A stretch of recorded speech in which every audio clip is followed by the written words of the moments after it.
listening to Jca Sports Podcast on Spotify and Anchor.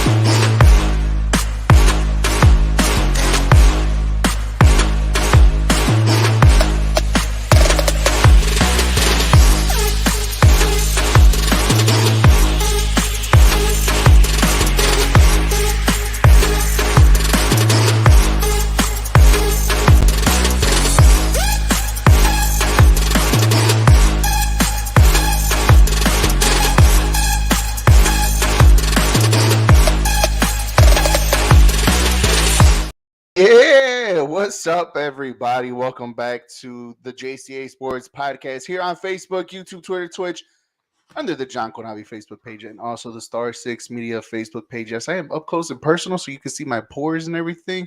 So you got a little bit of me like that. In our ultimate, what are you there with? Penultimate show, Jose, of the year? This is our year-end goodbye. This will be the one. We won't do one before the new year. This is the last one, right? Not that I know of, not yet at least. But I'll tell you what, this may be the last JCA sports show ever. I'm just playing, but it's definitely, especially the last one of the year. Man, that was news to me. That was breaking news to me. I can tell you that much. No. But yeah, welcome to the JCA Sports Podcast here on Facebook, YouTube, Twitter, Twitch, guys. Make sure you follow us on all our social media platforms, not just the John Konavi Facebook page, but also the Star 6 Media social media platforms too as well. We got Facebook, we got YouTube, we got Twitter, we got Twitch, we got Instagram, we have TikTok. We are all over the social media platforms. So just make sure you follow us on all our social media platforms, and also hit the little bell next to the John Konavi Facebook page and also the Star 6 Media page, just to get notified when all our shows are live. And not just our show, my soccer podcast, Jose's podcast with his brother Ricky, wrestling, Big League Chicago. Big League Chicago. We have 3 Up, 3 Down, Slap Shot. No, not Slap Shot. What is it? Slot Shot. There you go, Slot Shot. And many more other podcasts to come to in this 2023 year that's coming up too as well. But that's exciting. So just make sure you guys follow us. But let's get on with the show. We got a lot to talk about. We got Bears. We have NFL. We have the Bulls who are playing right now against Milwaukee. And we go around the association too as well. The end of the year recap from all of us and our favorite sports moments. All that and many, many more. But let's get right into it. All right, so the Bears ended up losing on Saturday, Christmas Eve, a rare Saturday game. Everybody played on Saturday except for 6 teams, which was weird. That threw everybody off. That threw me off. But I digress. 35 to 14, the Bears lose against the Bills, and a team in a cold weather game that honestly, if it was any other team in the NFL outside of the Buffalo Bills, this game would have been different. Right, and I think for the Buffalo Bills, I mean, they came into town and they showed us what a Super Bowl contending team looks like. Takeaways from the game, real quick, Jose, between the Bills and the Bears on Saturday. Bills, Bears, you mentioned it, Eric. We finally saw a team that looks like they're ready to compete, not just for a playoff run, but for a Super Bowl playoff run. And to be honest with you, I wanted to take these last 2 weeks against the Bills and the Eagles to see exactly what the Bears look like. And of course, I went in with a lot of skepticism because it's like, well, the Bears suck anyways. Like, the best thing about them that they have going on is the quarterback position. So I really just want to see what this coaching staff can do with Justin Fields and with the lack of talent, And when the Eagles play the Eagles, the coaching staff to me stepped up because they're like, wow, like they made it competitive. But when the Bills came to town, it didn't seem competitive at all. But then I look at it. Then if I put glasses on, if I put binoculars on it, right? You see all these injuries that we have as well. We have, again, so many wide receivers out, so many defensive players out, and ones that are great, like Jack Sanborn, and some good players in the offensive side. So it's really like, what did you expect? What did I expect? You know what I mean? And that's exactly what I expect. I expect the Bills to come in here and just beat us up, and they did that. So I guess my only takeaway was Justin Fields again looks like a great franchise quarterback, and that's Yeah. the only thing I could be happy for. But the Bills are just that much, so much better than we are right now. No, you're definitely right. And I mean, the Bears did compete for what 2.5 quarters. I mean, they kept they kept it They close. did. You're The right. game was close, closer than what you thought. But again, talent prevails. I mean, the defense they had a great game. What was it? 3 interceptions, 3 takeaways Yeah. from the defense side of the ball. So you got that going for the Chicago Bears. And but you're right. It's a lot of turnover that the Bears need to do. It's a lot of talent that the Bears need to get. There's a lot that the Chicago Bears need to do. And the good thing about the Bears losing is that right now they have solidified, or not even solidified, but they got a chance to at least be in the top three, right? Top five at the worst. But at the same time, though, where right now where the Bears are positioned to get the second pick overall in the 2023 draft, NFL draft coming up next year. And another thing that happened to the Chicago Bears, whether depending how you look at it, was that the Houston Texans also won. They beat the Indianapolis Colts too as well, and they are now just a half game. If we're really looking at standings now for the for the number one draft pick for the Bears, um, the Bears are now a half game behind the Houston Texans for that number one pick. Jose, my question to you and to everybody out there that is watching us, you could join us on the comment section right here, or you could join us on the stream on the StreamYard app too as well. Just click the link in there to join us. You could show us your face, you can't just your voice. It's completely up to you, or just join us like I said on the comments. But Jose, now that the first overall pick is in play for the Chicago Bears, first things first, do you sit Justin Fields for the remaining 2 games of the season? No, absolutely not. And after listening to Matt Eberflus this past week, he's not going to either. And I love his response when they asked him that same question: Do we sit Justin Fields going forward? He says, "No, we have to get better." And I love that answer. Yes, and I agree with them 100%. You don't sit Justin Fields, and Eric, more than anybody, like I'm the one who really wants the Bears to lose these last 2 games because I want them to have the highest draft pick possible. I want them to have the number 2 pick. I didn't think the number 1 pick was even a thought until the Texans won, and the Texans are starting to play a little bit better, right? So I 100% want the Bears to lose, but I want also Justin Fields to play because again, you only get so many games in the NFL, and that's the real test. That's the real experience that you get as a quarterback, and get as much as you can, Justin Fields. Just don't get hurt. And I know that's hard to Easier say. said than done, right? Yeah, right. It's easier said than done because of the offensive line and because the lack of talent around him. But if you could promise me he doesn't, then I'll absolutely play him all the way. I want to see his progression. I want to see what he can do against the Lions, the Vikings, 2 teams that are up and coming in my book and in the division. So it's to me these games are important. And yeah, I would love. Don't get me wrong. As a Bears fan, as my pride wants them to spoil both teams' playoff hopes. At least the Lions and then the Vikings getting that number 1 seed. But at the same time, we need that draft pick. We need that number 2 draft pick at least. So no, Yeah, don't definitely. sit on play him. No, I'm right with you too as well. I got a Facebook comment right here. Apparently, that doesn't pop up, but John says good thing good thing about them losing is All right, that I'll fix that for you. I was the closest to the win total, and that's the only thing that John has that he was the closest one to get all the wins for the Bears this year. So that's that on his part. John is in the comment section with us.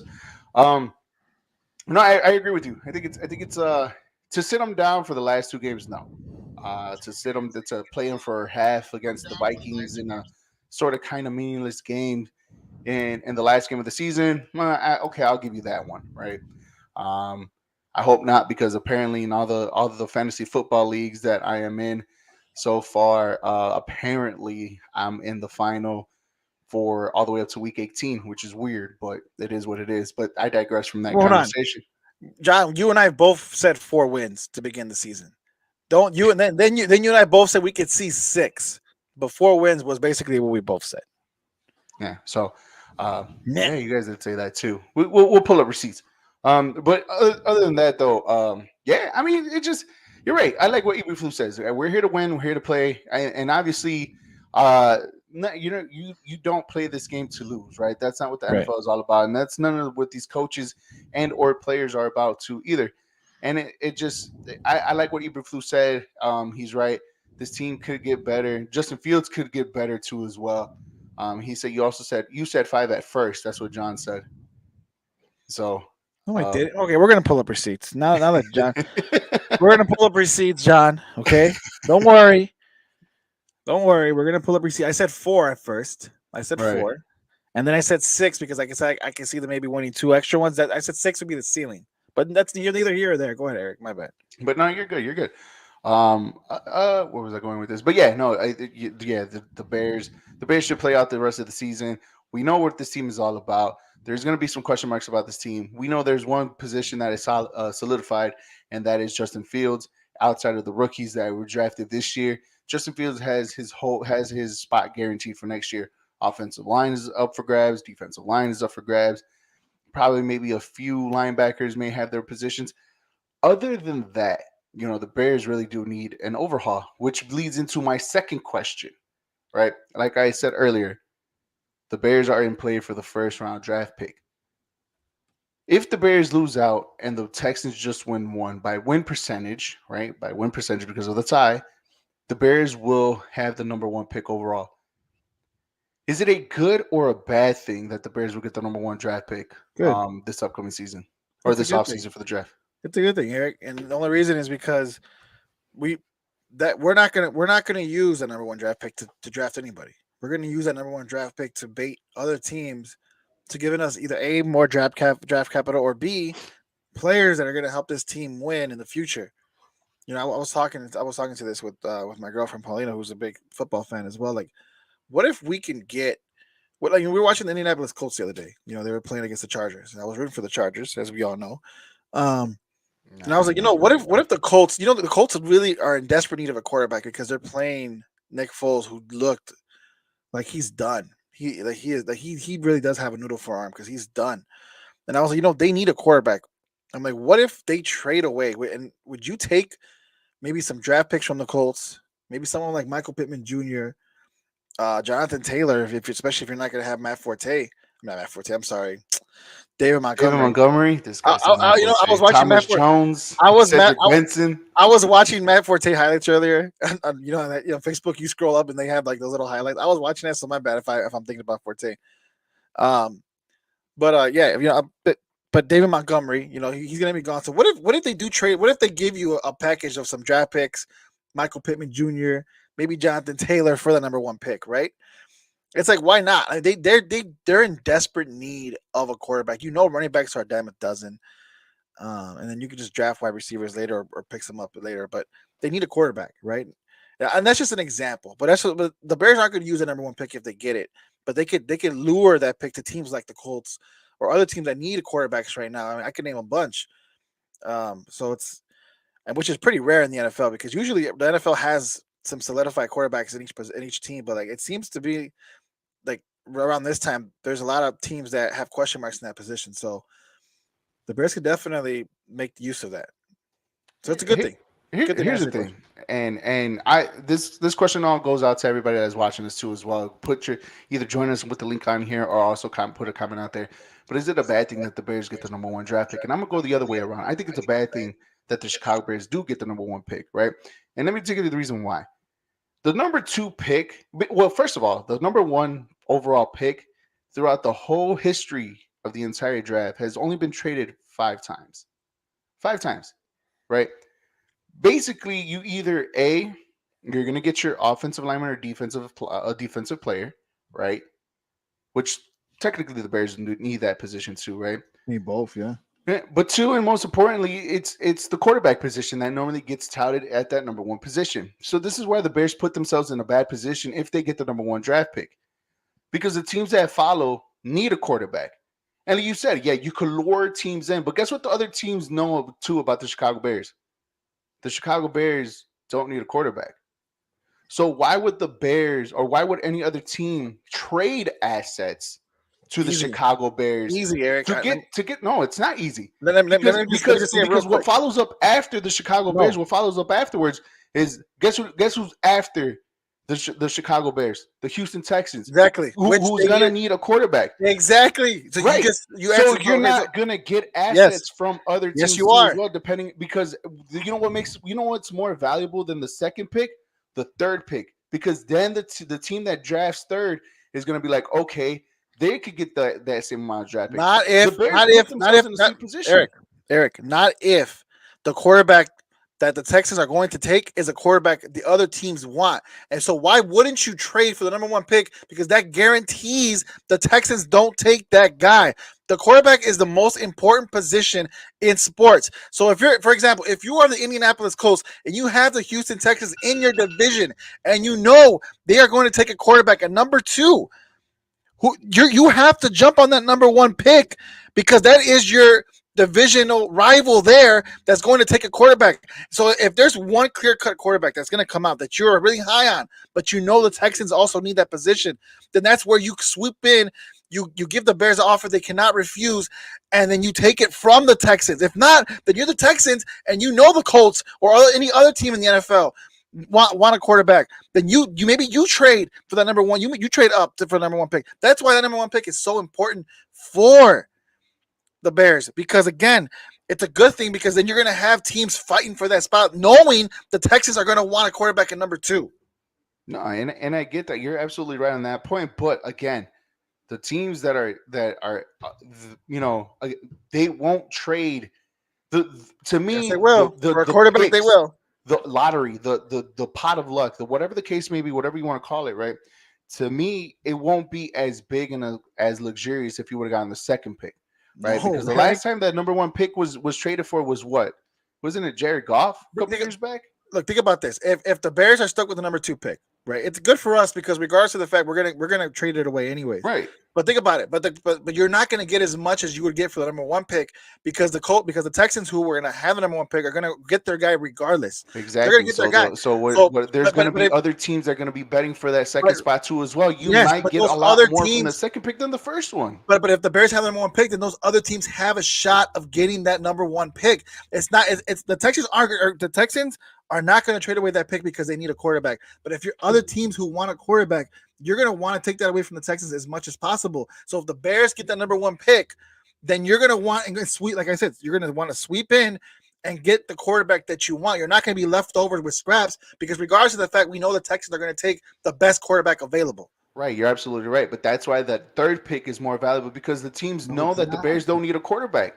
The Bears could still use their draft pick and not get anything else. The teams won't give up that much for 1 pick.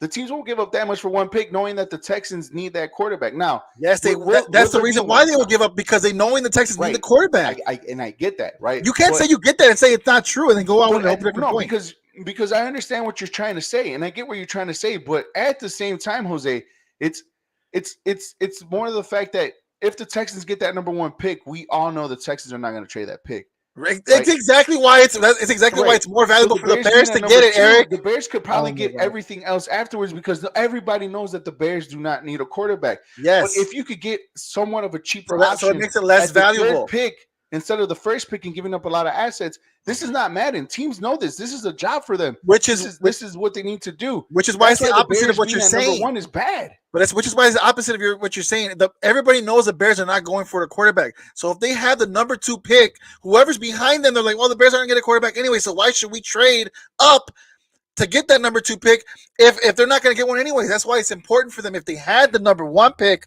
they could steal that quarterback from the Texans who are going to get it at number 2.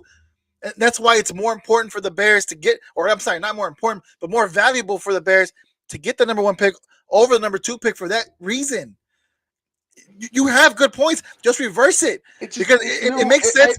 I don't think that the NFL teams will give up that boatload because it would have been a lot more. It's a lot more easier to give up less, I guess you can say, because the Bears are not going to get this big old suitcase full of players and draft picks from the number 1 spot than it is for the number 2 spot, or maybe even vice versa. I don't know, but from my standpoint, from how I see it, knowing that the teams know that the Bears don't need a quarterback, and it's either going to be Will Anderson from Alabama or Carter from Georgia, or maybe even an offensive lineman that the Bears desperately need to as well. they don't have to really give up that much. They could literally just stay put and see what the Texans do, because normally in the draft time it's let the draft come to me, and if you want to cause chaos and then throw multiple draft picks to the Chicago Bears with a player in between, then guess what? Fine, the Bears are great. They're in a great position, right? But that can also be set too at the second pick too as well. Well, hell, who's going to be number 3 in that pick? Oh, well, they need a quarterback. Now that's where you kind of get thrown in a lot more in the mix, because the Texans will already have the quarterback that they want, because regardless of the fact, nobody's going to trade with the Texans for the pick. The Texans are going to stay put. The Bears are just in a prime position. The But I Bears, think the prime position is better in the second pick than it is in the first pick, not simply because the teams could just literally sit back, relax, and wait and see what the Texans will do. Even though, somebody like Eric, CJ Stroud, somebody nothing like changes, or Eric. the other quarterback that's coming out. What is it? Young? What's his name? Nothing Bryce changes Young? for the Texans. Nothing changes for the Texans. The Texans are going to get a quarterback whether they're at number 1 or number 2. They're not Right, exactly. But So, no. Hold on. But it does change if somebody like the Colts or somebody else who needs a quarterback swoops in at number 1 and takes the quarterback the Texans want. Then if the Texans know this, then you have two teams. The Texans, and we're playing hypothetical here. But let's say the Colts want the number 1 pick because they want to get the quarterback that they want, right?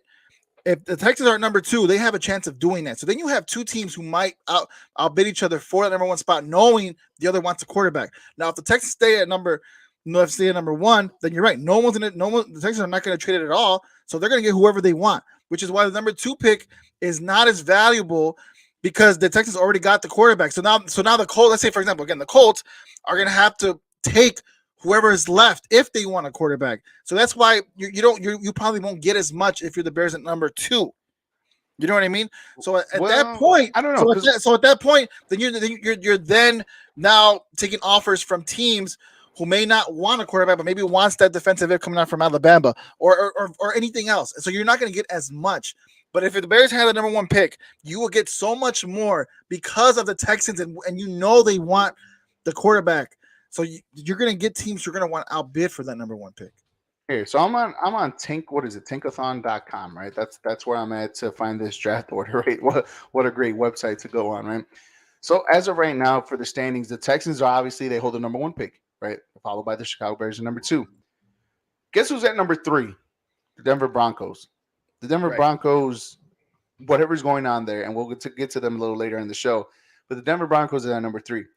At number 4 is the Arizona Cardinals, right? Indianapolis is at number 5. So again, by the way it looks, by the way everything looks, if it stands put, right, the Indianapolis Colts don't really have to do anything, because Chicago has a quarterback, Arizona has a quarterback, Denver is stuck with that quarterback. So technically there's no trade offer for no matter what, even if the Bears are at number 1 or at number 2 coming from Indianapolis. That's why, or at least number 2, if the Indianapolis wants to. That's why I'm saying, like, the trade value is not really up there for the Chicago Bears to trade back from 5. And besides, by then maybe Arizona will go with Anderson and or Carter. Same with Denver, depending, or they might get an offensive lineman. I don't know. But if you're telling me this is why the number 2 spot is now more valuable at this point, because maybe Atlanta, who might need it, or the Rams or Detroit, might go up there and get whoever they need. Carolina also needs a draft pick. So like if it's basically those teams that need that quarterback that may be lured more into the second pick than the first pick.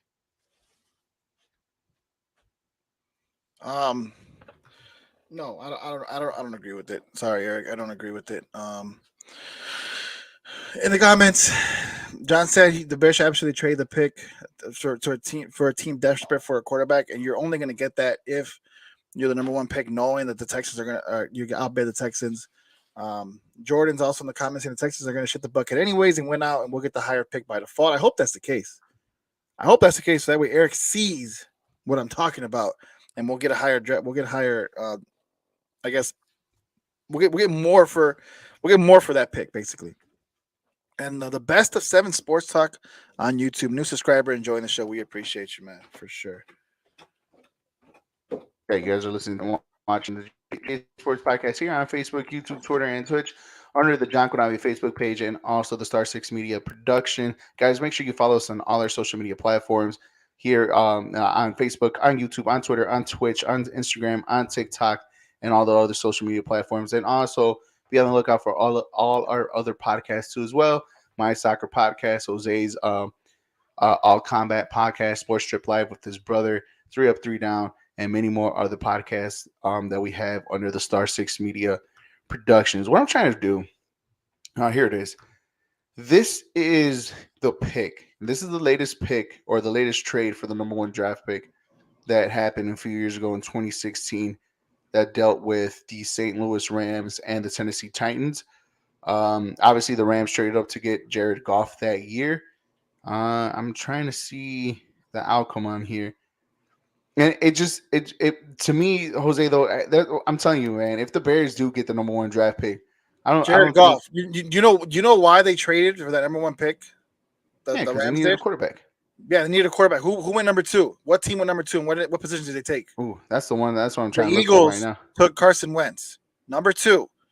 That is why the number 1 pick is so important because they knew that the Eagles were going to take a quarterback, and if Jared Goff hadn't win, they probably would have took Jared Goff over Carson Wentz, the Eagles. So that's why the Rams moved up and went for the number 1 spot, Eric, because they needed to take it away from the Philadelphia Eagles who took Carson Wentz. Now, whatever happens afterwards. But that is why the Bears should have the number 1 pick because they're going to get teams like the Rams did who are going to want to take that quarterback away from the team they know is going to take a quarterback in the number 2 pick, which is going to be the Texans. It's important that the Bears get number 1. Now, if they don't get number 1, number 2, you can still trade away that pick and get lots of value for it, but not as much as it will be if it was number 1. No, I honestly, I feel it's the other way around. I feel like the Bears have more value at the number 2 pick than they do at the if that's the case, then why didn't they go for if what you're saying is the number 1 2 pick is more valuable, then why didn't the Rams go for the number 2 pick, Eric? Why didn't they take away from the Eagles? It's only happened. I mean, hey, look, it's the same exact thing. Trade, regardless of the fact that trade didn't even help out both of them. The Tennessee Titans at the time didn't need a quarterback. For whatever reason, they did not need a quarterback. They would rather trade it away. Like the Bears don't need a quarterback. They would rather trade it away. It's the same exact scenario.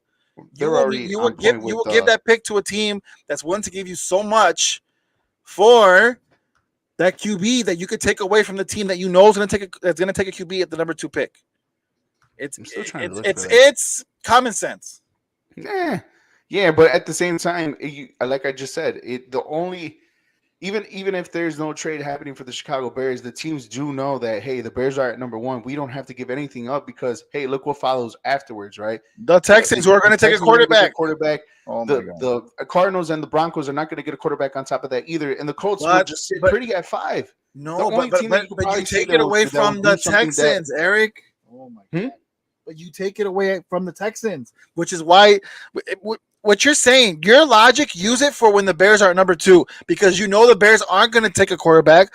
Then they don't have to give up so much for them because, again, exactly what you just said. Look what's after.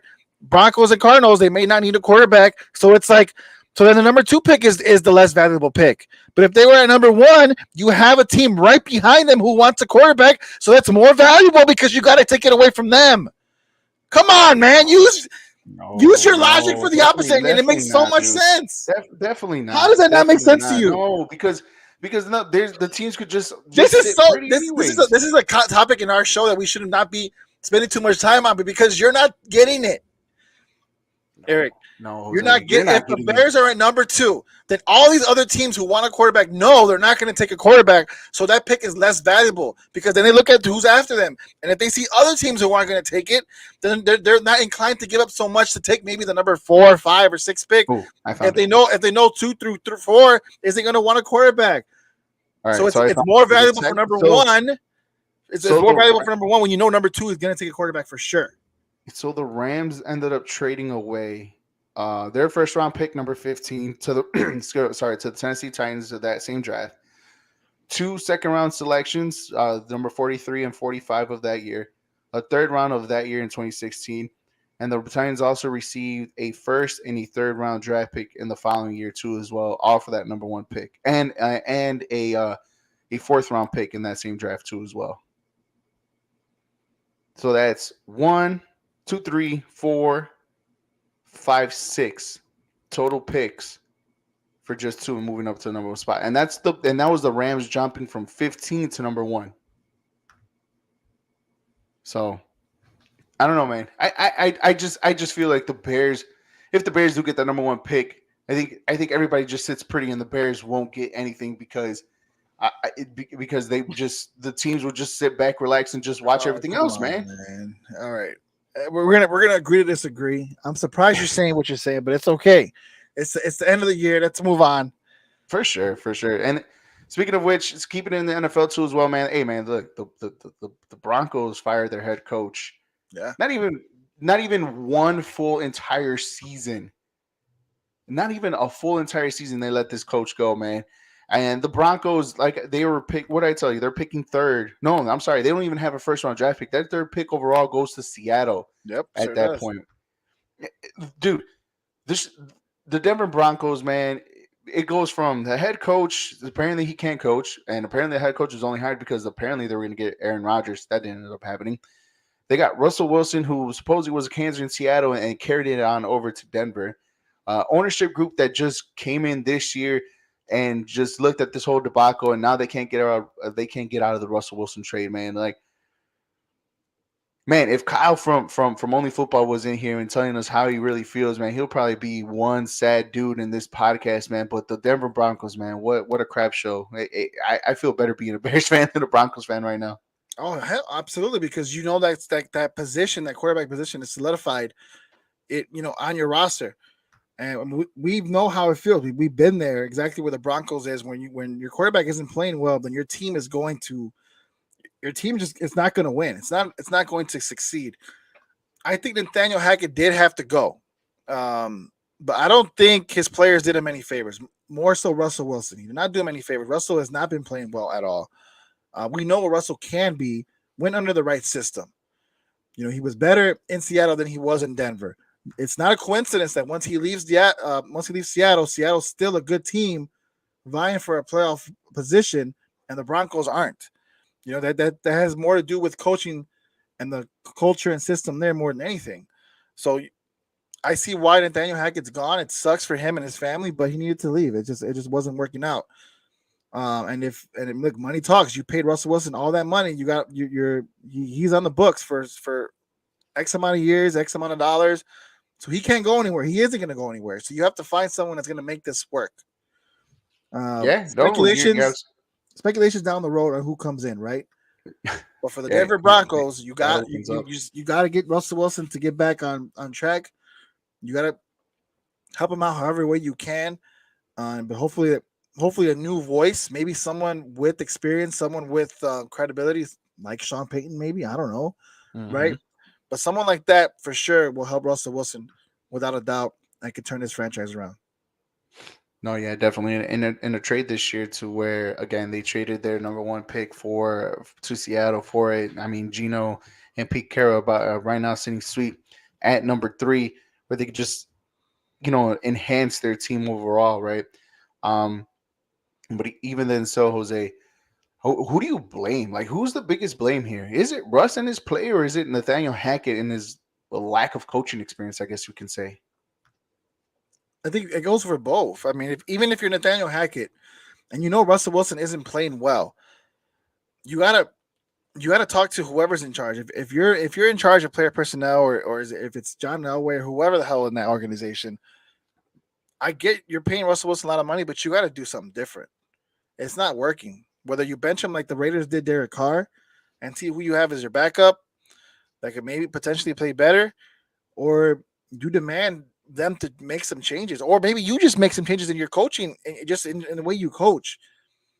And I don't know. Maybe he did do that, and maybe that's why he's gone, because he wasn't seeing that. I don't know, right? It's all speculation, like I said earlier.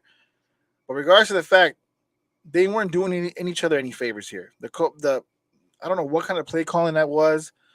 You want to let Russ cook? He's not cooking a damn thing. He's microwaving stuff. He has hot pockets in the microwave. It's not good. And if you're Russell Wilson, you got to be better, man. You just costed somebody their job, somebody with family. Yeah. He's gonna get paid. He's gonna have money regardless. But because you're not playing well, because you're not executing, because you're not the quarterback that you're supposed to be coming into Denver, that other people have to pay the price. Yeah, you're absolutely And right. and as a man, you got to look at yourself in the mirror. Like, really? Am I that bad? Am I really the issue? They didn't want me in Seattle. Seattle's thriving without me. Am I really that of a cancer? He has to do something different because it's not working.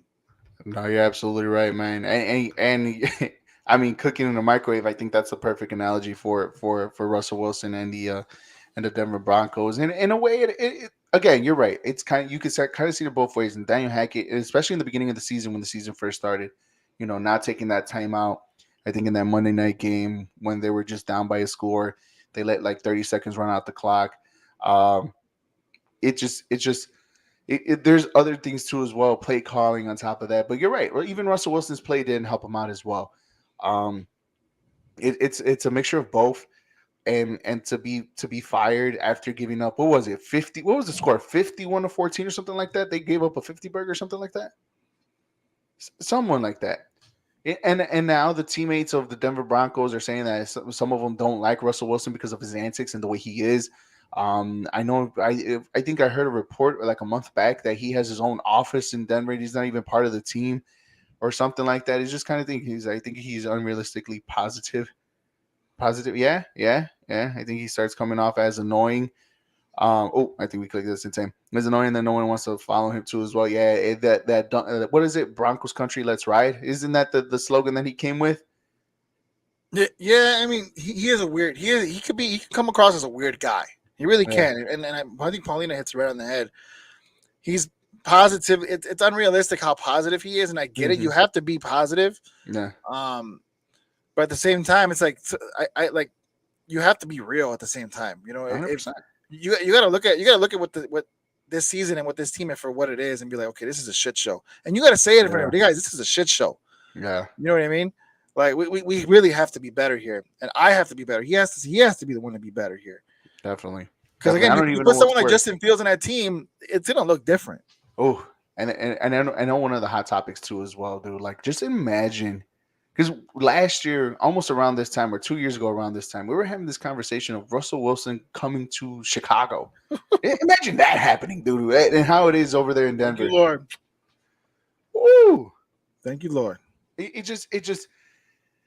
Like everything. They're like, we could give up this or this, that. We have a Super Bowl MVP caliber quarterback and a guy who's been there and done that, and Russell Wilson and this and that, and look what's happening in Denver, bro. Like, we escaped that, like, and they think, and I'm guilty of it too, because I also did say, like, yeah, I'd rather have this guy who still has 5, 6, 7 years in his career left to play and could get us one step closer to the Super Bowl than a rookie quarterback that could.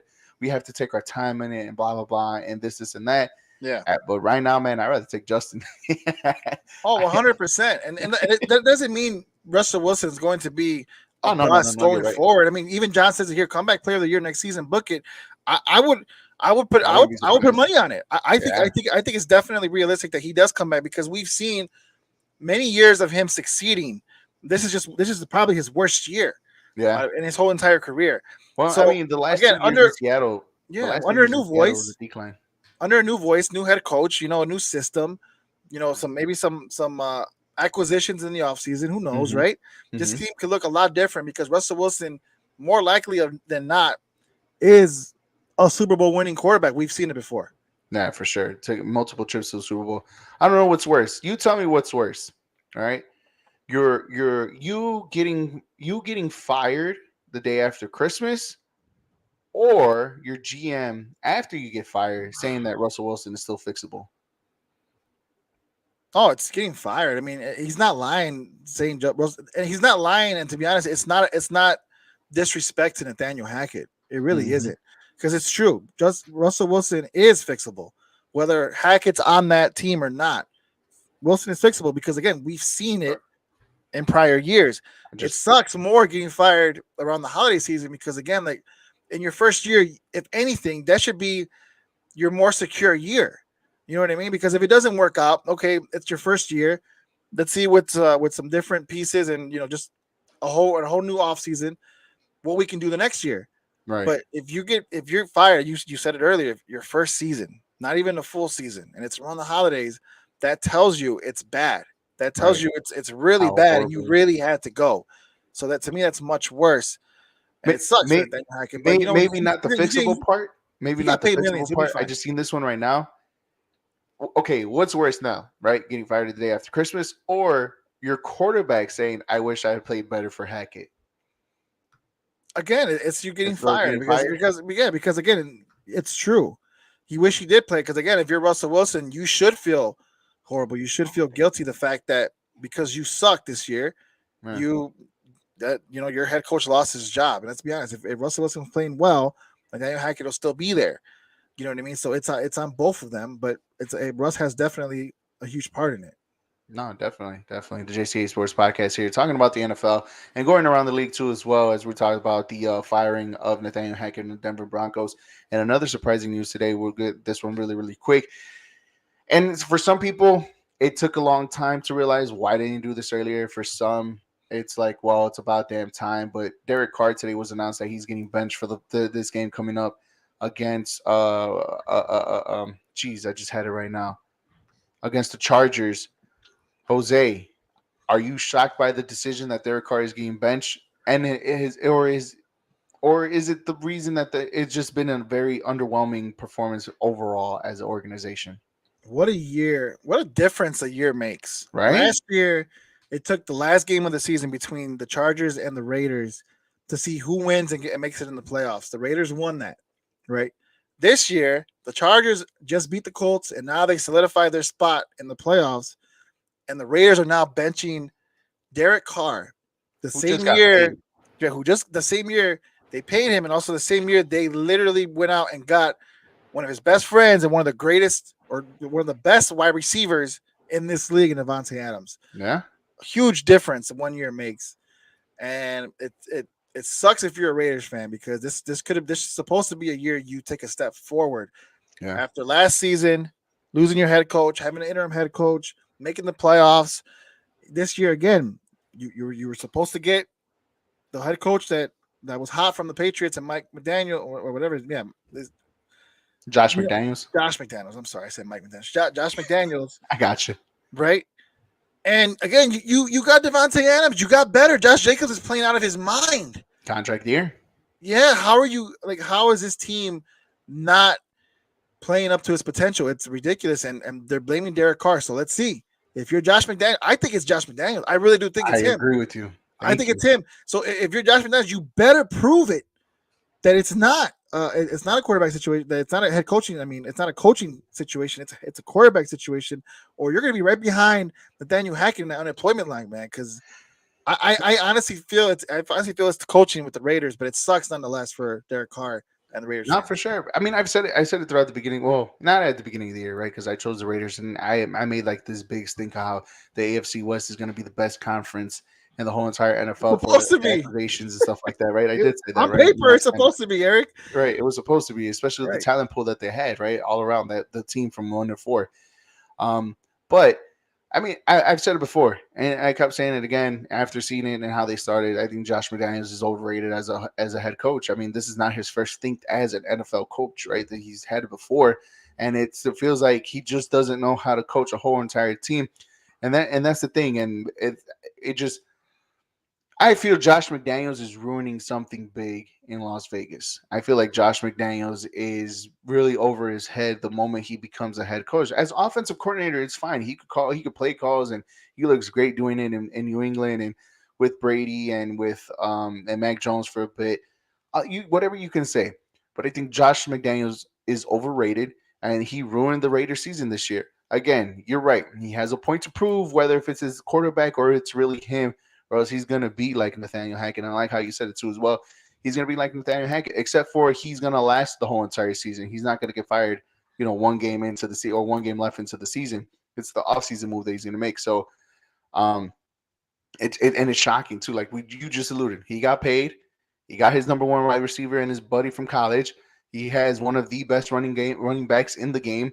He also has a tight end that if he stays healthy, the dude's a difference maker on top of that too as well. Hell, last year he made Hunter Renfro be almost his number one guy without Devontae Adams, right? Like there's teams upon like they got players on this squad for the fact that it only took Josh McDaniels to come in to screw it up. It says more about McDaniels than it does say about Derek Carr being benched. So, I mean, I agree with you. I think they should just. I don't know, man. This team is going to be wasted if they don't get this right this offseason because this team is super talented for them to be in the position that they're in right now. Yeah, super talented. Again, it's just one of those things like the Broncos where they have the talent, that'll be better. You just gotta see it through. I think Derek Carr could be a good quarterback. I think he is a good quarterback. He is a good quarterback. He is a good quarterback. You've seen it. Yeah. But I don't think because it's not a coincidence that the interim head coach, I don't remember his name last year. They made it to the playoffs. They were playing well under him. And the fact that they didn't give him the head coaching position to begin with is a travesty. You give it to Josh McDaniels, who proved in this league before. This is like his second or third stint as a head coach. I think it's his third. Yeah, I think so too. It's his third stint as a head coach. And the fact that he hasn't been able to have a winning season, or he just has not been a good head coach at all. Any team that he's coached is not good. It shows you it was Belichick the entire time in New England. It's not a coincidence. It really isn't. But that's just me. No, I mean, you're absolutely right. And I agree with you 100% too as well, because, I mean, you're right. An interim head coach after the firing of John Gruden last year, who I'm trying to figure out, I'm trying to find right here too, who was the interim coach. He took this team it was worse last year than it was this year, with the whole John Gruden situation, this and that. He took this team and he went 7-4 in was those games. Rich Bisaccia. There you go. And he ended am I up saying that right? taking over and went and taking this team to the playoffs. This was a playoff bound team last year. Yes. I mean, Josh McDaniels just came in and ruined it all, man. It's sad to see. It's not a coincidence when you got better talent-wise on that team. Exactly. You literally got the best wide receiver in the game. And you have your running back playing out of his mind. This year, you have a tight end. Obviously, if he stays healthy, it's a difference maker, but that's another story. But Rich Bisaccia. Yes. Out of everybody in the AFC West, you could look at the Raiders and talent-wise, they probably can compete with everybody in their own division, hell, even outside of the NFL, with the type of player caliber that they have, man. And it just, yeah, I don't know. I think it's Josh McDaniels. I think it's all him. 100%. I think he's the cancer in that locker room. 100%. Oh yeah. You guys are listening to the Jca Sports Podcast here on Facebook and Facebook, YouTube, Twitter, and Twitch. Guys, make sure you follow us on all our social media platforms, not just only on YouTube. I mean on Facebook, but also YouTube, Twitter, Twitch, and Instagram, on TikTok, and all our social media platforms, and just hit the little bell to get notified when all our podcasts go live. Hey, Jose, our Bulls are playing right now. Yep, I'm watching it right now. It is 82-79 right now from the Bulls, at least for my TV. I don't know what you got. 84-79. They just scored. The Bucks. Yeah, I got that one too. It's a close game. It's not what we expected. We thought the Bucks were going to come blowing the Bulls out. The Bulls it almost looked like it right now, but the Bulls came and made a good run towards the end of the third quarter. But it's starting to look like that a little bit right now. But last week, man, I guess the Bulls gave you guys some hope in a 3-game winning streak. And it was a feel-good story for a whole week. And then on Monday, they brought us back to reality, Jose, and losing a stinker to the Houston Rockets here at home. It was a bad game. It was a bad game, and no, I don't want to say they brought us back to reality, because it doesn't matter it doesn't matter what the winning streak is for the Bulls. They are who they are. I think they've proven it already. I think we all know this point in the season. We said it, right? End of this year, early next year, we give it to see exactly what the Bulls look like. They haven't shown us that they could be competitive with anybody. They'll win against teams they shouldn't be beating, but then they're going to lose to every team that they should be beating. And it's a complete opposite from last year. Their defense is atrocious. Their head coaching is not doing them any. Their head coach is not doing them any favors. Zach LaVine's getting paid all his damn money and isn't playing up to he doesn't play like he deserves it. The Vooch trade, as much as I like Vooch, is looking like we lost the trade because you have guys like Larry Markkinen and Wendell Carter Jr.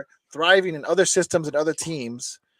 It's a big mess for the Bulls, and they're in a hole that doesn't look like they're going to get out anytime soon No, unless they blow it up. And if that's the case, and if Bulls fans, I'm sorry, but then give yourself another 5 or 6 years until they're back into relevancy. So whatever that was last year was basically an anomaly year. It's frustrating because you had the shit show with Garden Pax and that regime and all those stupid head coaches they went through after Tom Thibodeau, and then you get to AK and Eversley, and you start to see a window of hope. Eric, you have it because they're making moves. They're bringing in players that matter. They look good in the beginning of last season, but then you're back to the shit show you were before because this team does not look competitive. It looks mediocre, if not less than mediocre at best. at best, huh? So my question was, where is your emotional state now with the Chicago Bulls? That And was it. I want to say is you say frustration. I say you sound empathetic. Pathetic. I think you really sound empathetic here about Oh, the Chicago empathetic. Bulls. Yep, and that's the worst. That's the worst feeling to have emotionally for your team to cheer on, because the moment you start feeling empathetic about your team, it's kind of like, all right, whatever. You kind of give up. No, but I feel like if you feel empathetic about your team, you feel bad for your team. I'm not. I don't feel bad for them. I'm legitimately angry that we're in this mess right now. It's not empathetic. I don't feel bad or sorry. It's not like this was an accident that happened. No, I mean I guess it was in a It way. was I guess in a way it was because of how last year went. right. But it's just kind of like it's just more. I'm with the Bulls right now where I was with the Bears before we got Justin Fields. The year Trubisky's last year, when I was just so fed up with the team, I was like, I don't care what they do. I'm just angry at them, right? I'm getting there with the Bulls again. I really am. Yeah, it's frustrating, right? And last year, I think you and I think how we started last year about the Chicago Bulls and what they did. I think we were our train. We were the conductors on this Bulls train, right? And then them being in first place and stuff like that. This is what we wanted. Now this year is just completely different mindset, completely different thought. And you're right, man. It just sucks to see a team like the Chicago Bulls in the position that they are right now after what they gave us last year. But again, mind you, like it started this year, like this calendar year, and I'm talking about this year. That's last season, Yeah, and obviously this season. But yeah. this calendar year, It started. Yeah, it all started bad for the Chicago Bulls after Lonzo went out. And now there's reports about that he might even come back in the season after all, man. And it just shows to you that this team can't get a lucky break in trying to rebuild. Now, my so what do you do? What do you still find a way, Jose, to make this team better? Find a way to make this core, the Rosen, the Zach Levine, the Vucevic. Maybe Vucevic is not even in this conversation, but do you still find a way to fix this team to make it one last run with this core? Or like you just said earlier, do you just blow it up and let AK do what he did when he was in Denver and getting all these type of players and get these trades and stuff like that? Like what route would you like to take? you gotta give him his opportunity to show us that he could turn it around. And there's nobody to blame but him, I guess, in a way, because he's the one who brought in these players that aren't coexistent. He's the one who gave Zach Levine all this money. Mhm. So yeah, there's blame that goes to him, right?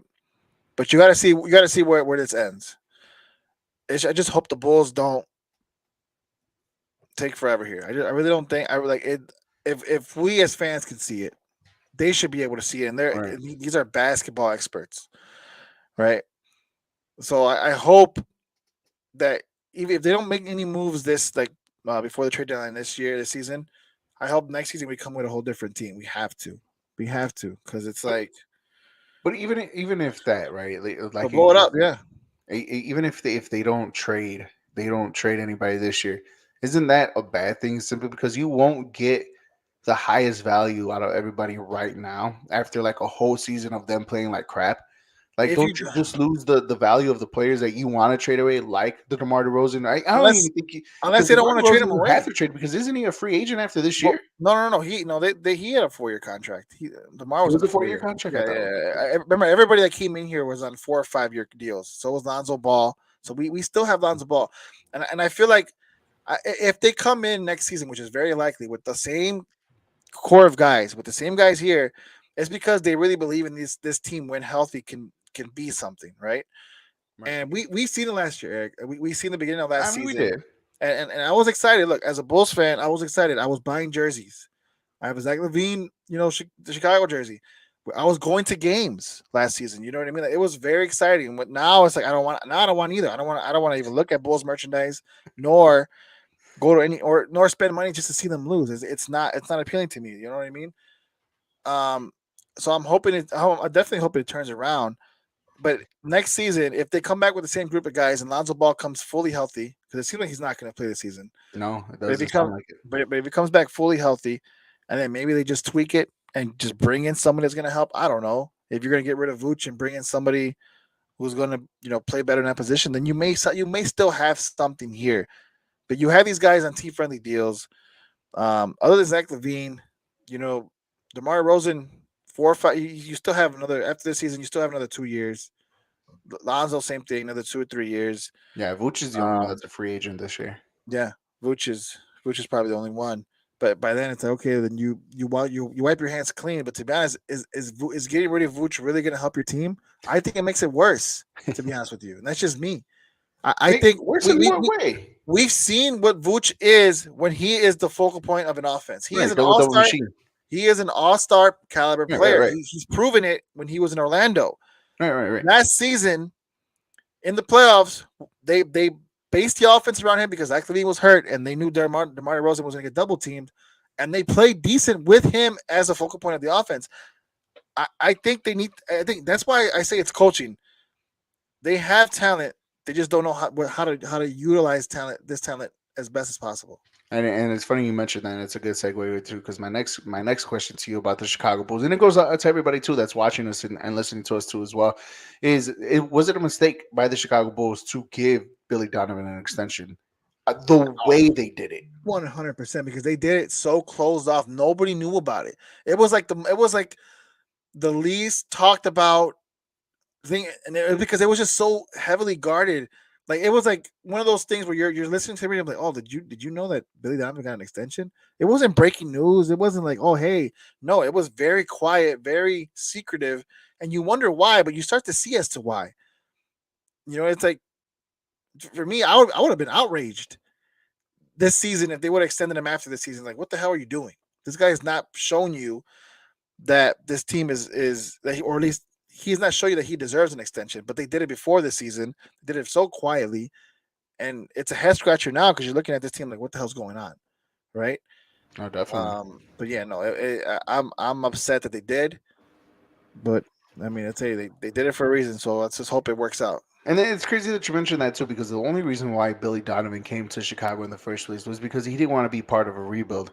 And now we're talking about possibly rebuilding this team after signing Zach LaVine to that contract, after bringing in these players, Lonzo Ball, Alex Caruso, obviously trading for Vucevic. It's like a complete 180 on how we talked about the Chicago Bulls last year and how they started to how they started this year, man. And it's just sad to see, man. And like, And it could change, Eric. Yeah, it could be completely different.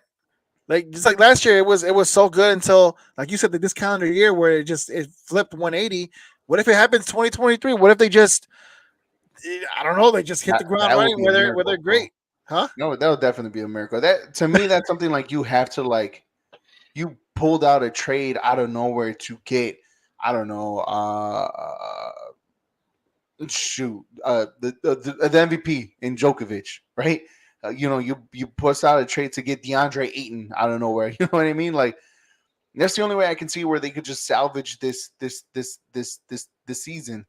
And wow, that took me a while to say that many of this. But the season, salvage the season, bro. And it's kind of like that's what they have to do to intrigue me, because I mean, I'm watching it right now as we're doing this podcast, and I'm just looking at it side to side. And I know you are too.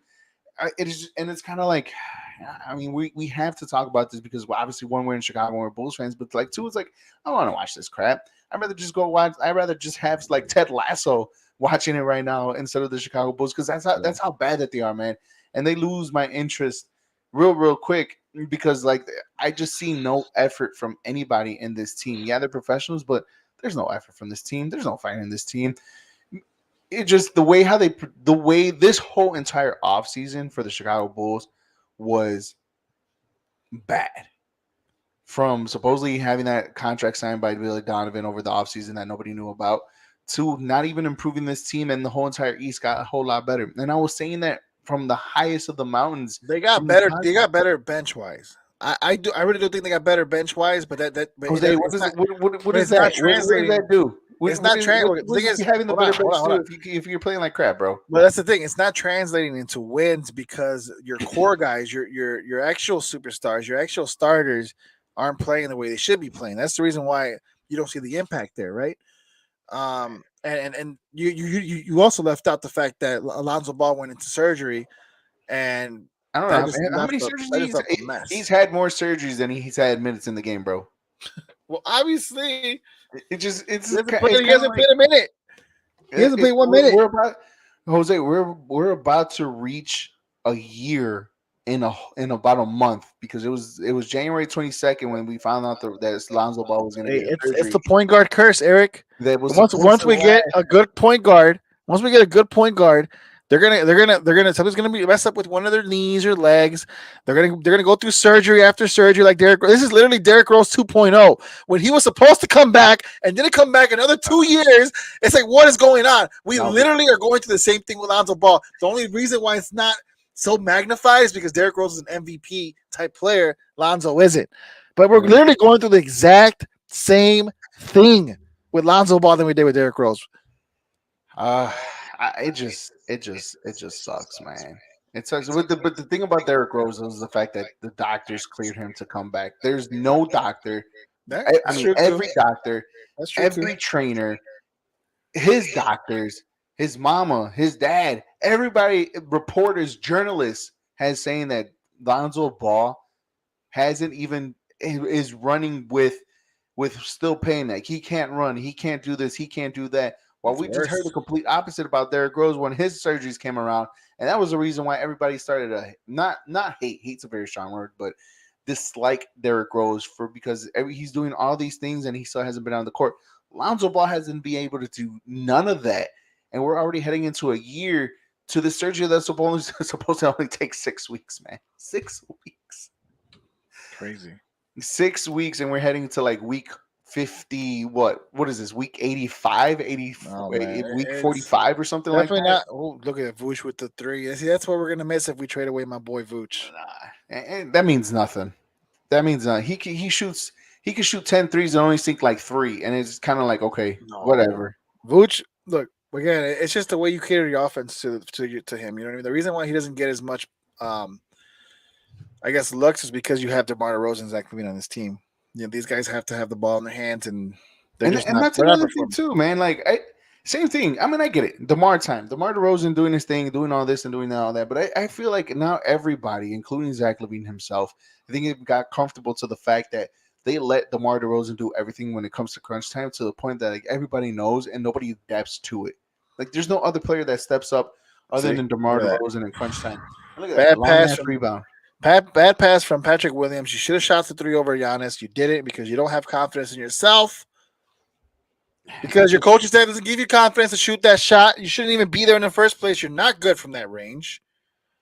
If you're going to be a power forward, we already have a center in Nikola Vucevic who's going to play away from the rim. So if you're our power forward and you're going to be the exact same way, then we're just fucked to begin with. I'm sorry. Bad pass. How is that a block? Oh my god! Hey, you know what? I'm tired of watching. We're done with the Bulls. Let's get on. We're done with the Bulls. So Luka went off yesterday, bro. As we were still talking about the NBA, and we're about to end the show in a little bit. But Luka went off with a historical name as the only player going for 60, 20, and 10, has 60 points, 20 rebounds, and 10 assists. Man, was that performance yesterday been like the best performance from an NBA player in the last, let's say, 10, 15 years. Let's go Luka, far back. Luka Magic. You know, we were talking earlier. John said that he's done with the Bulls. He's gonna start following Luka Doncic the rest of his career, and I don't blame him because this I don't guy's blame him special. either. The guy's special. I mean, you I said the per- same thing, but with Giannis. I was gonna go there. I'm not gonna follow you, Luka, because I'm already following my boy Giannis, right? But regardless, I digress. But Luka right now, Eric, is something special. He really is. The Mavericks have something special with him. They're lucky to have him. He's a legit superstar. That is the one thing that we're missing here in Chicago. We don't have that, and I feel like that changes and that fixes a lot of woes. So, Definitely. but Mavericks have it. The only thing about that, they're kind of the opposite, where they don't have enough around him to make anything happen positively. So, regardless of the fact, people are going to want to play. This is a superstar driven league. Guys like to go where they feel like they can win championships. So as long as you have someone like that, like Luka Doncic on your team, you're going to get players who are going to want to go and play with him, and they're going to win. He's going to win some championships eventually. But he's great, man. He's amazing for Yeah, sure. that's a good question. Is it going to be with or It'll be with the not Mavericks. with Dallas? It'll be with Dallas. You think so? Yeah, I think so. Well, right now, excuse me, they're currently 19 and 16 and the 6th seed out in the West. And obviously he's playing in a MVP type level. And obviously there's a performance. You know how everybody there's a Heisman moment, there's an MVP moment in every league that has an MVP. And I think yesterday he had his MVP moment with the 60, 20, and 10 performance. And obviously, and he probably jump scaled whatever MVP votes that he had. Maybe he's probably the front runner now or second best, depending on who you want to pick. But man, I think just imagine if weren't the Bulls a couple years ago in the race for Luka Doncic and when he was coming out in the draft, like the year didn't they lose like a coin toss or something that they lost to these same Mavericks. And imagine that, man. Just why can't the Bulls be lucky, bro? Like ever since Derrick Rose, I feel like the Bulls haven't gotten lucky. That was their luck. That was their luck. They got they had like a 0.8 chance of even getting Derrick Rose. And maybe it was unlucky because that didn't pan out the way we thought it would pan out, right? All it did was break our heart. So yeah, maybe it was unlucky. But the Bulls definitely have a curse on them. We don't have a superstar. We haven't had a legit superstar since Derrick Rose's MVP year. And until we get one, Eric, we're just in the bottom of the barrel, man. Yeah, we always get the A1s. We get we always get the Jimmy Butlers, right? Obviously the Zach LaVines, who's not a superstar. He's DeMar just DeRozan. DeMar DeRozan. We just always find these, and then we just fall in love with the grindhards, like the Joakim Noahs. The moment like his peak was Defensive Player of the Year. Yep.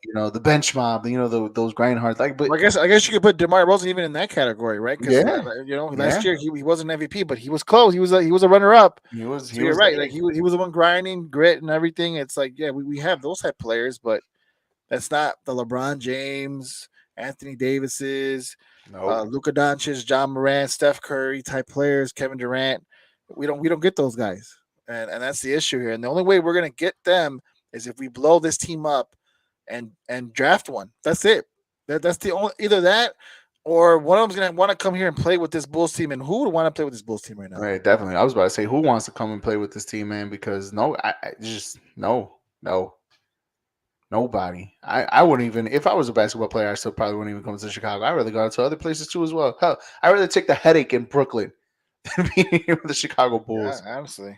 And that's saying something. Hell, even a smaller market team, I'd rather go to Memphis and play with Ja. Absolutely, because of Ja Morant. That's the only reason, because of Ja Morant. And that's what I'm saying. Like when you have small markets like that, but with superstar players, that looks way more appealing than a city like Chicago, which is supposed to be the third largest market, where you could brand yourself and do so much marketing wise to get more money and just upgrade your brand in general.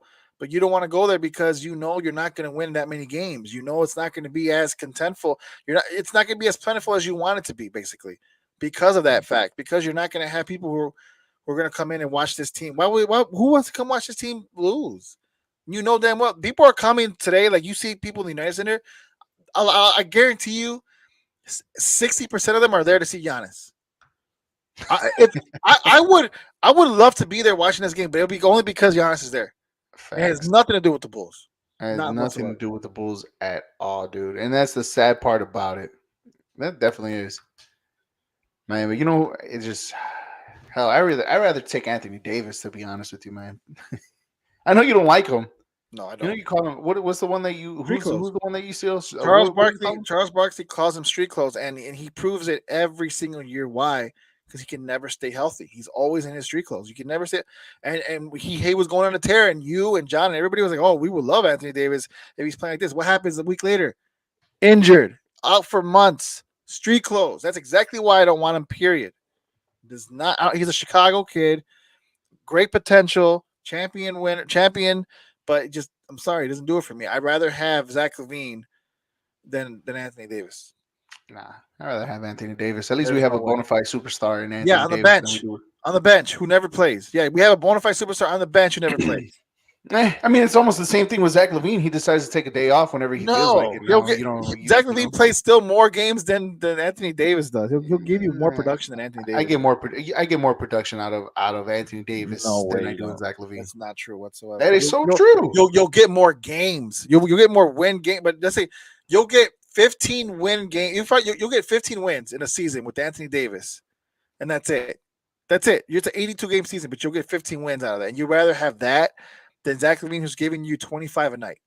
Well, I'd rather have Anthony Davis as a superstar that could lure other players in than Zach LaVine that can't do that. That's almost as worse as you wanting the Bears to have a number 2 pick because it's more valuable. It makes no sense. Whatever. Anthony Davis, even with the same amount of games, he's still performing better than Zach LaVine this year.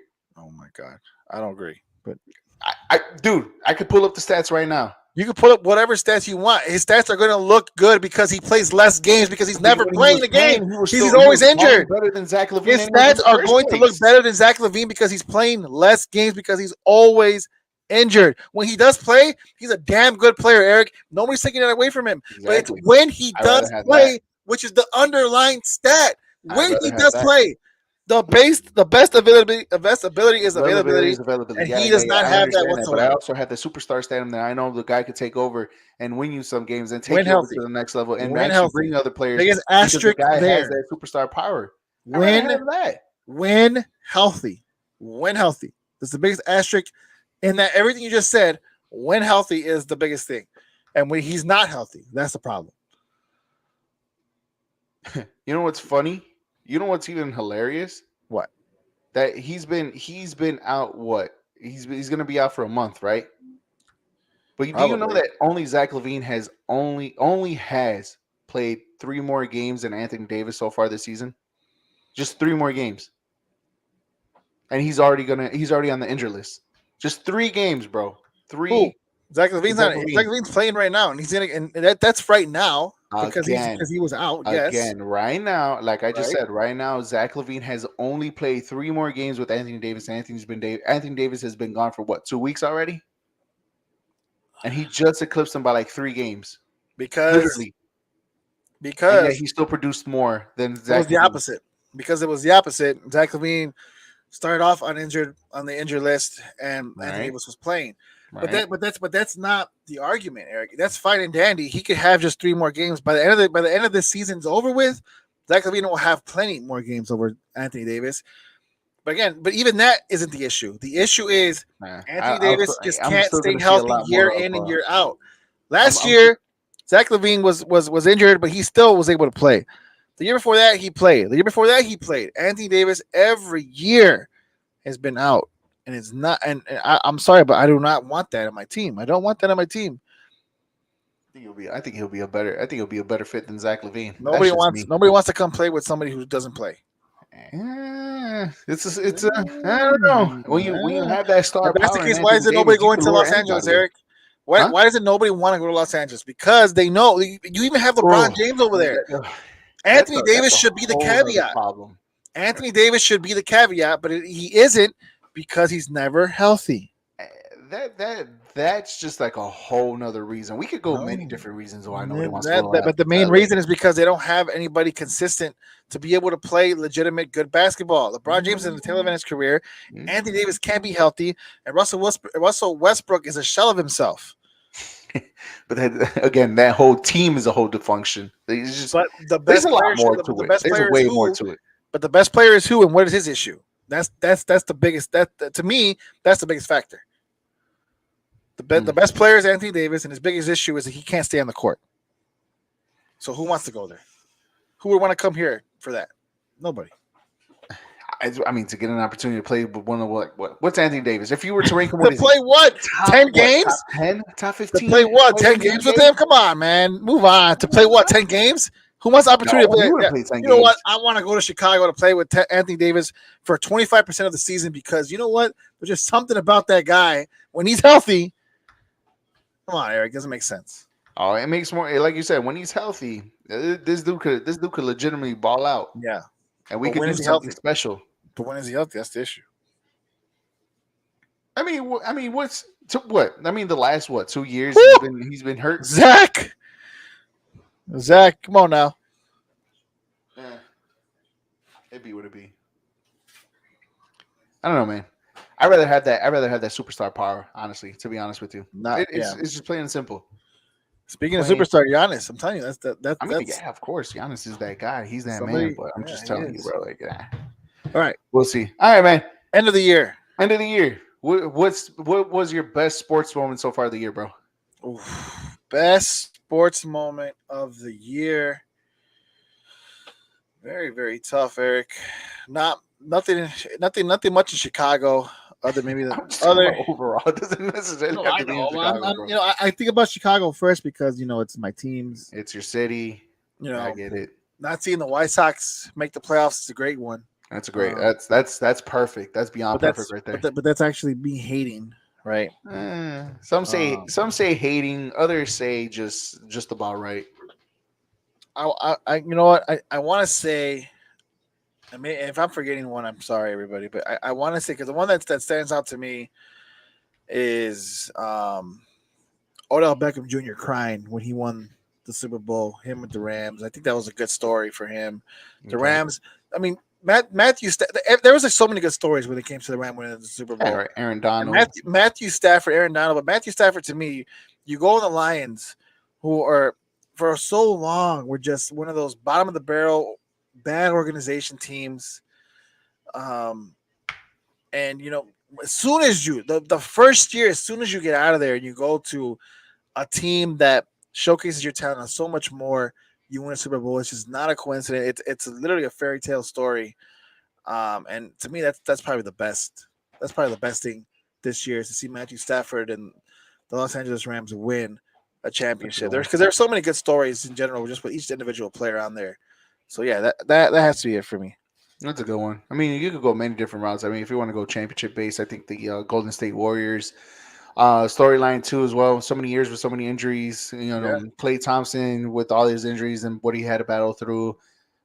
Just definitely definitely down years, down moments with that core. With the Golden State Warriors, you can go that route too as well. Houston Astros, I think that was a good one. But to me, it just recently happened. And obviously, you know where I'm going with the World Cup. I'm sorry. That should have been an one. What happened? I don't know. But yeah, with the World Cup, I think winning, and not just, and it's not, I mean, the overall storylines, right, that happened to the World Cup. Messi winning his first, his World Cup, leading into Argentina to glory for his third World Cup in Argentine history. The game itself, dominance from Argentina, and just in a matter of like 63 seconds, it just changed going to Kylian Mbappe, going to overtime, Messi scoring in the 118th minute or 112th minute, Mbappe 5 minutes later scoring, tying it on, going to PKs, like just the emotional roller coaster ride of not just only, even if you're not from either country, right? I'm Mexican. I enjoyed it as a fan of football, and this is the reason why that the World Cup showcased, and this World Cup showcased why it's the best damn sport in the whole entire world and whole best damn tournament in all the football and all the sports. Eric, I'll give you that. I have a 12-year-old. Adrian, but for those who don't know, I have a 12-year-old who, he's interested. He's interested in sports, but he's not really interested in sports. It doesn't really get him going, right? But he was dialed in to the World Cup, and that just says something. You know what I mean? That's just the power of soccer in general. You know what I mean? And because it was very intriguing. I was dialed in every single game. Even at work, we had the TVs on. We were watching it, right? To me that speaks volumes, right? Because when I asked my son why all of a sudden, because there's so many people, so many kids, and so many people in his school that were also into it. You know what I mean? When it does something like that, you know it's something special. You know what I mean? When you have people in your family who don't really watch sports, but they're dialed into something like that, it's special. And soccer makes it very interesting for sure. Yeah, and in a way that the best game. I mean, there were plenty of good games too, as well. Obviously, throughout the whole entire World Cup. But when the final game was your best game and it intrigued everybody throughout the whole entire world, captivated everybody's mind and time and stuff like that, it didn't get any better. And honestly, like I said, after the game and during the podcast afterwards, like the ones that won, the ones that won that day was the fan, the sport of soccer, the sport of football. That day, that sport won because of what it provided for all of us, not just the casual fans like you guys, but the diehards like myself. Like that day was just perfect and beautiful. And then obviously the fairy tale ending of Messi winning one for Argentina and what it did. Side note, did you know that literally the whole entire country in Argentina went to the parade? Dude, it looked like it because those drone shots that you see the entire, like that whole entire city just buzzing and celebrating, it's amazing. Like you could tell. Oh my God, the Bulls! Let's go! Let's go! They tie the game. That should have been an and one. 7 seconds left. I'm sorry, Eric, if I ruined it for you, but No, it's all good, bro. I just hope that the Milwaukee Bucks hit a game-winning shot right now because I have them on the money line, low key. 13-2. Could this be the game that sparks the entire season? Oh my God! Don't start. DeMar DeRozan with the steal from. Look, Giannis was supposed to inbound the ball to Grayson Allen, something that's supposed to be a routine play, but with DeMar DeRozan, his craftiness, steals the ball, gives it to Ayo Dosunmu with the slam and finish. Ties the game. Ayo, though. I like how Ayo slowly but surely is actually coming back into his form, how he was in the beginning of the season. That should have been a foul. That should have been a foul. But they're not getting fouls because they're not, the refs aren't going to give it to them. They want Giannis to win. It's rigged. It doesn't matter. The Magic screwed up my parlay, so it really doesn't matter after that. Damn, I was so close again. But yeah, that's my best sports moment. Next. Yeah, mine too. Argentina, the World Cup final. Just the World Cup final. It's not the winner. Just the World Cup final itself is a winner too as well. Well, guys, that's it. The Jca Sports Podcast is done for 2022. We will see you guys next year. And we'll see you guys next week. But next week is next year. So we'll see you guys then. Lots to talk about. Obviously, we'll get more into the NBA. We'll give you the pretenders and contenders for the Super Bowl as the playoffs are right around the corner. Who do we believe is going to be the strongest teams heading into the playoffs? Who do we believe are frauds in each conference? We'll get into that too as well next week. More NBA talk, more Bulls talk, more hockey, more baseball. See what anything comes up, and we'll go from there. For myself, Eric, Jose Contreras, Jonathan Playa, who's on the comments. Thank you, Commander. Thank you, Jonathan. Thank you, Jordan, and everybody else who's watching and tuning in. Make sure you guys follow us on all our social media platforms, Facebook, YouTube, Twitter, and Twitch, Instagram, and TikTok. And we're going overtime. Instagram and TikTok, guys, and make sure you follow us on the John Conavi Facebook page and also our new Star 6 Media Facebook page too as well, Star 6 Media Productions, as we are having all our podcasts on that show, not just ours, the Jca Sports Podcast, my soccer podcast, Jose's Sports Strip Live with his brother, Slot Shot, 3 Up, 3 Down, Big League Chicago, and Only Football with Kyle and Rick and Jack. So we have many more podcasts to come in 2023. For myself, Eric Avila, Jose Contreras, we'd like to thank you guys for a wonderful 2022. Only going to get bigger here in 2023. Thank you guys for participating in us. We had our 100th episode in 2022. That should have been the biggest moment and the best moments of the Jca Sports Podcast. And look at you. Christmas gift, huh? Sports Drip Live, baby. We'll be back tomorrow. We're actually, it'll be a pre-recorded episode that you guys see, but we're recording tonight, my brother and I. Let me get this. Look at the shine on this belt, baby. We're going to do our year-end special. Nice. We asked you guys who was your favorite wrestler. We're going to put it up. Follow us on Instagram. We're going to put on our stories. We're going to give you guys options. Who's your favorite wrestler? Who's the male wrestler of the year, female wrestler of the year, best match, best boxing match, best UFC fighter, fight match, all that. My brother and I, we're going to discuss it tonight, but then we want you guys to interact in the comments tomorrow, especially with every story that we put on Instagram as well. So it should be a good. Sounds good. Good show. Stay tuned for that. We'd like to thank you guys for Jose. Happy New Year from the Jca Podcast Happy New Year, on baby. Sports Ship Live. And everybody else for myself, Jose, John, Rick, Jack, everybody. Happy New Year. Thank you guys for following us. Let's hope for a better 2023. And as always, Jose, hit that outro. Where am I though? First come off, I love on, you guys. man. I wasn't ready for the You're over outro. there Sorry. playing around with your new belt, bro. Yes, I am. All right. Come on. One more time. Come on. One more time for the fun time. In 2022. Jose, hit that outro. See you guys next week. What a finish! Wow, that is unfreaking believable. What a way for a ball game to end. Oh, that's what happened. Oh, that's terrible. My God. The humanity. They may be the drunkest couple in the history of sporting events. I loved his face. I would suspect that man is done for the night. Here's the thing. When you steal something, don't wear it.